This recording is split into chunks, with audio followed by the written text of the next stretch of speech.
Thank you very much, Mr. Chair. And let me just reiterate, so you hear it from both sides of the aisle, and you've heard that we are, Representative McCollum has been a former chair as well, and so we are very united on this tribal funding, and I think that hits a very sensitive spot on the schools. And I understand some of the concerns that you've been raised about duplication and a variety of other things about quality of schools, but funding construction is an ongoing huge issue here. I know I worked on a Passamaquoddy school from the time I got here to many, many years trying to make sure that they got it across the finish line, and it can take, decades to get the funding for these schools. And while, as you've all noted, there are tribes that have the resources to do amazing things in their own community, many tribes are just not in that position. So I hope we can restore that funding level, and certainly you'll hear from this committee that we're interested in that. And I wanted to start with a question on, it's following up a little bit on what both my colleagues have mentioned on how the funding gets spent and allocated. So the continuing resolution for 2025 enacted more than 2 months ago, was enacted more than 2 months ago. Now we're 8 months into the fiscal year. And given that timing, it's just critical that the department quickly obligate the appropriated funding. I'm hearing concerns from the Maine State Historic Preservation Office that they have not received the state-by-state apportionment, nor has the Park Service issued a notice of funding opportunity. So as a result, in the state of Maine, we're facing a potential layoff of the federally funded staff, and Maine is not alone. This manufactured, in my mind, funding crisis is being inflicted on all of our states. For example, 12 people have already been laid off in Ohio, and that amounts to about a third of their staff in the State Historic Preservation Office. These offices have an integral role in the advancement of federal projects, and holding back the funds that Congress appropriated for these offices means delaying projects, including in the oil and gas sector. So I did contact your office about this last week. I'm expecting that you might have an update for me. Do you know the status of these funds?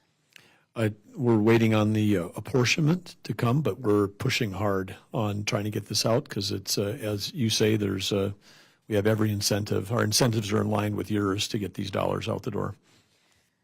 So, I mean, the chair asked you a question earlier about the 2026 budget, and if we appropriate money that goes beyond what's in this skinny budget or what we see in the full budget, will you spend the money? You said it's the law. The Interior Bill, which is in the CR, contains a provision that requires that amounts appropriated to the Department of Interior, quote, shall be available for obligation and expenditure not later than 60 days after the date of enactment of the act, and as you said, that's the law. OMB is not a portion of the funding, you just said that. But we are past the 68-day deadline, and I just want to know the role that you're taking. Are you pushing the OMB to appropriate your department's funding? Well, I didn't bring a stack of communication that's gone back and forth, but I would say that would represent that, yeah, we're pushing. Okay, pushing is good.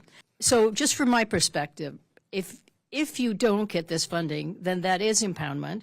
It is breaking the law, and I think perhaps on both sides of the aisle, we're feeling very frustrated this administration is not expeditiously appropriating what we funded.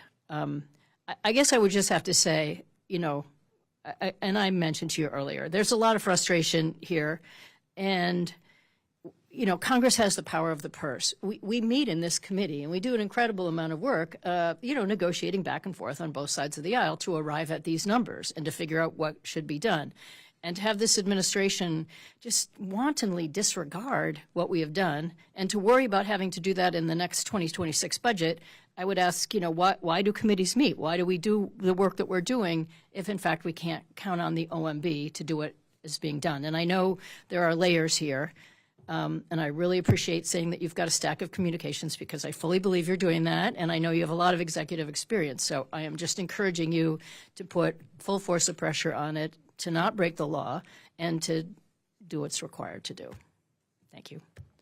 Will do. And as a governor, I understand the importance of the state historical preservation offices and the tribal historical preservation offices. So we're aligned in getting appropriated money to people so they can do their jobs. Great. We will look forward to seeing that continue to happen.